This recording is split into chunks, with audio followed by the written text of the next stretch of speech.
Kita terpesona dengan potensi keuntungan sehingga kita mengabaikan potensi kerugian. Kat mana potensi kerugian bila kita meminjam duit untuk membeli emas? Bila sampai waktunya untuk kita buat bayaran balik tu.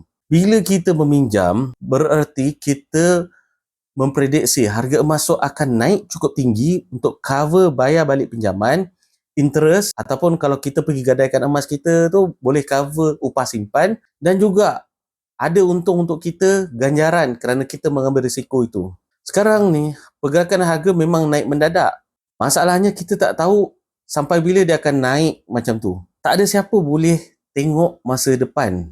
Kalau kita nasib baik, kita dapat untung. Tapi kalau nasib tak baik, kita akan rugi. Bila kita meminjam, kita meletakkan nasib kita tu pada market. Sebab harga emas ni di luar kawalan kita. Jadi yang ni kena tanya pada selera risiko masing-masing. Kalau tanya secara peribadi, aku sangat tidak setuju. Tapi kalau diri tu memang risk taker, apa aku nak halang?